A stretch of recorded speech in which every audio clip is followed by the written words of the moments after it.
ஓம் முருகா வெற்றிவேல் முருகா. வேலுண்டு வினையில்லை, மயிலுண்டு பயமில்லை. என் அன்பு தங்கமே, உன்னுடைய கணவரை பற்றிய மிக முக்கிய ரகசியத்தை தான் இன்று உன்னோடு பகிர்ந்து கொள்ள உன் அப்பா நான் வந்துள்ளேன். நீ உன் கணவரின் அன்பிற்காக ஏங்கி கிடக்கின்றாய். நீ கேட்ட அன்பு அவரிடமிருந்து உனக்கு கிடைக்கவில்லை. நீயும் ஒவ்வொரு நாளும் அவர் மாறிவிடுவார் என்ற நம்பிக்கையோடு காத்து கொண்டிருக்கின்றார். அவர் எப்பொழுது என் மீது முழுமையாக அன்பு வைப்பார், பாசம் வைப்பார் என்று ஒவ்வொரு நாளையும் நீ ஏக்கத்துடன் கழித்து வருகின்றாய். திருமணமான புதிதில் உன் மீது காட்டிய அன்பிற்கும் இப்பொழுது இருக்கும் அன்பிற்கும் நிறைய வித்தியாசம் இருக்கின்றது. அன்பு குறைந்து விட்டதாக நீ எண்ணுகின்றாய். சிறு சிறு சண்டைகள் எப்பொழுது வந்தாலும் ஆரம்ப காலத்தில் அது பெரிதாக இல்லை. சமரசம் குறுகிய காலத்திலேயே நடங்கிவிட்டது. ஆனால் இப்பொழுது இந்த கோபம் தணியும் காலம் பெரிதாகிவிட்டது. அதனால் உன் மீது அவர் கொண்டுள்ள பாசமும் குறைந்து விட்டதாக எண்ணி நீ வருத்தப்பட்டு கொண்டிருக்கின்றாய். கணவன் மனைவிக்குள் பிரச்சனை வருவது இயல்புதான். ஆனால் அது எவ்வளவு குறுகிய காலத்தில் குறுகிய நேரத்திற்குள் சரி செய்கிறோம் என்பதுதான் முக்கியம். அவரும் உன்னை நினைத்து கவலைப்பட்டு கொண்டு தான் இருக்கின்றார். பொய் என்று நினைக்காதே தங்கமே, இது உண்மைத்தான்.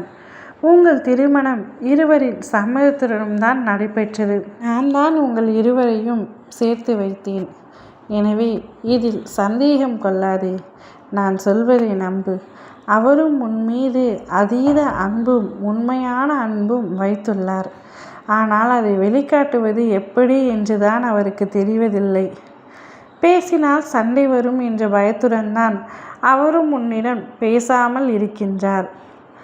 அவரும் உன்னுடைய அன்பிற்காகவும் பாசத்திற்காகவும் ஒவ்வொரு நாளும் ஏங்கிக் கொண்டு தான் இருக்கின்றார். உனக்கு நான் அமைத்து கொடுத்தது சிறப்பான வாழ்க்கைத்தான். நீயும் அவரும் சேர்ந்து வாழக்கூடிய காலம் இன்னும் அதிகமாக உள்ளது தங்கமே. நிச்சயம் சந்தோஷத்துடனும் மகிழ்ச்சியாகவும் நீங்கள் வாழ்வீர்கள். அப்பா உங்களுக்கு துணையாக நிற்கின்றேன். சண்டை வந்துவிட்டதே, மனக்கசப்பு இருக்கின்றதே, கருத்து வேறுபாடு அதிகமாக இருக்கின்றதே என்று ஒருவருக்கொருவர் பேசாமல் இருக்காதீர்கள். விட்டு கொடுத்து செல் தங்கமே. விட்டு கொடுப்பவன் கெட்டு போவதில்லை என்பது உனக்கு தெரியாதா என்ன? நீ அதீத விட்டு கொடுக்க குணம் பெற்றவர்.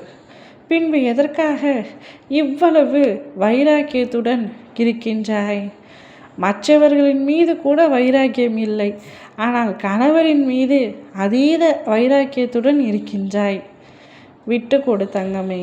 அவள் வெளியில் பல பிரச்சனைகளை சந்திக்கின்றவர். அவருக்கு மன அமைதியையும் நிம்மதியையும் சந்தோஷத்தையும் தர உன்னால் மட்டுமே முடியும். நீங்கள் இருவரும் சந்தோஷமான திருமண வாழ்க்கையை வாழ வேண்டும் என்பதுதான் உன் அப்பாவாகிய என்னுடைய ஆசையும் கூட. அது நிச்சயமாக நடக்கும். ஓம் முருகா வெற்றிவேல் முருகா.